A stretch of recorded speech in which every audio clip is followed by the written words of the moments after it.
identify as non-binary and asexual. I identify as a cisgender gay male. I identify as trans. I identify as lesbian. Some of the positive experiences I've had in the LGBT community here at UMBC, definitely meeting a lot of really, really cool people in the different student organizations and student groups. Definitely most of my friends are within the community, and it's just a lot of support from other students. I think my identity has helped shape where I am at UMBC. When I started coming here, I came out about a year ago, so I wasn't really too involved with gay things in high school. But when I came here, I went to the first LGBT reception at the first week of school, and that got me involved with a lot of student organizations and student leadership, and it helped me get my first group of friends here on campus. So it really helped set up a lot of things for me at UMBC that were a huge factor about staying here and actually what I do here today. To be honest, it's given me a lot of close friends in the LGBTQ community around here, but it's also sort of distanced me from, I guess, a lot of the straight women, the sorority culture that I find at UMBC. When I lost all my friends after I came out, they helped build a community, I guess. I've met a lot of friends through the community at UMBC, the LGBT community. It was a really good experience for me because I was mostly just a shut-in during most of high school, and even when I was at community college, I didn't really have much in the way of friends, and it was really helpful to have people that kind of knew what I was going through and I could relate with a lot better. I have done work with the student orgs. I'm an RA on campus, so I get to bring my knowledge as a gay man to that.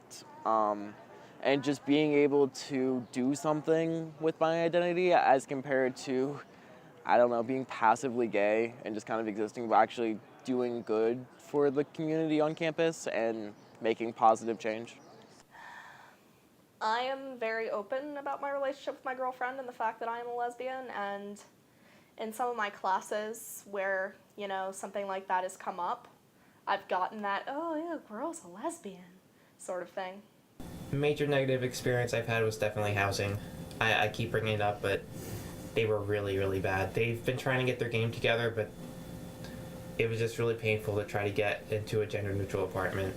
There's not enough gender-neutral bathrooms on campus, and housing is interesting because I'm technically living in girls' room,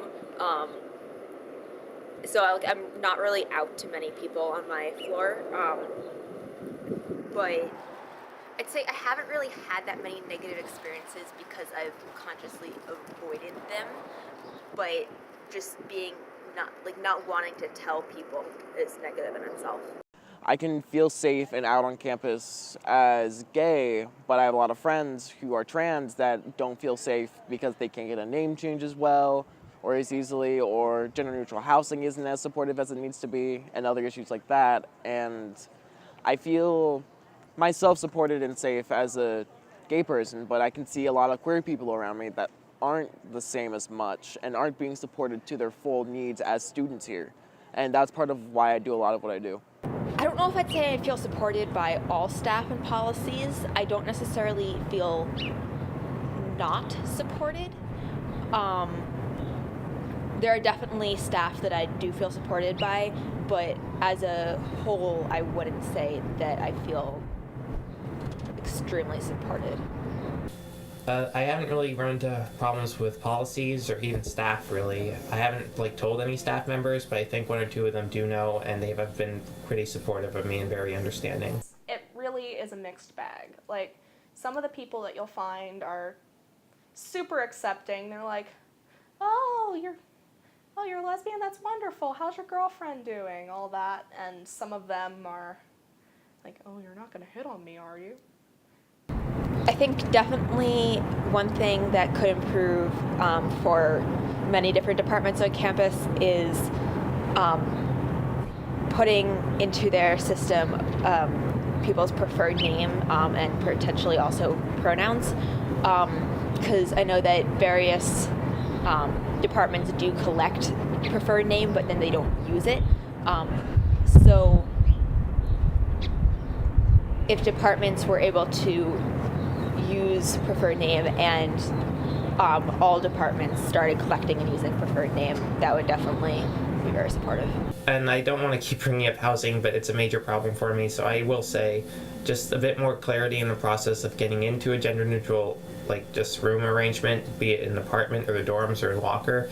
It would be very helpful for a lot of trans people, especially since you see a lot of straight couples just getting like a gender neutral house very easily, while trans people have to usually go talk to somebody at housing specifically about it before they're let in.